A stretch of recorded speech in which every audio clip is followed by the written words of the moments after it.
বাংলাদেশের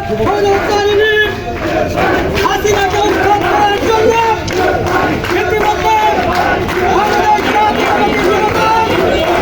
কেন্দ্রীয় সভাপতি মুনায়েম মুন্না এবং সাধারণ সম্পাদক নুরুল ইসলাম নয়নকে এবং পৌর শাখার উদ্যোগে এই কমিটিকে স্বাগত জানিয়ে কালীগঞ্জ পৌর শাখার বিপ্লবী যুক্ত আহ্বায়ক ইমরান হোসেন সাহেব, বাংলাদেশ জাতীয়তাবাদী যুবদল কালীগঞ্জ উপজেলা শাখার আহ্বায়ক কমিটির সদস্যবৃন্দ, পৌর যুবক দলের আহ্বায়ক কমিটির সদস্য এই কমিটির সম্বর্ধনা এবং শুভেচ্ছা যে মিছিল আমরা করেছি, এই মিছিল শেষে আজকের সভার শ্রদ্ধাভাজন সভাপতি কালীগঞ্জ পৌর যুব দলের সদস্য সচিব মোহাম্মদ জাহিদুল ইসলাম এখানে উপস্থিত আছেন।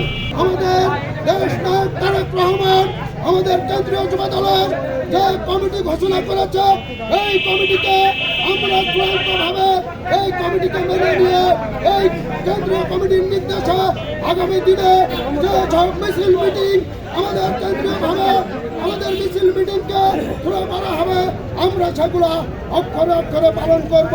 থেকে আগত যুব দলের নেতৃবৃন্দ সবাইকে জানাই জাতীয়তাবাদী যুব দল কালীগঞ্জ উপজেলা শাখার পক্ষ থেকে বিপ্লবী অভিনন্দন ও সালাম। আসসালামু আলাইকুম।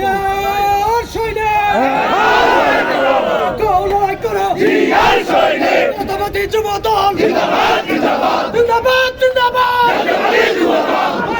পরিষদ সবার সেনা পরিষদ, জাতীয়তাবাদী যুব দল কালীগঞ্জ পৌর এবং থানা যুব দল সর্বোচ্চ ভূমিকা রেখে এই যুব সংগ্রামকে সফল করবে।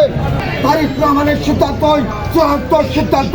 তারিক রহমান আগামী দিনে যে আন্দোলন সংগ্রাম দেবে, জাতীয়তাবাদী যুব দল কেন্দ্রীয়ভাবে যে সিদ্ধান্ত দেবে, সেই সিদ্ধান্তকে আমরা বাস্তবায়ন করতে চাই।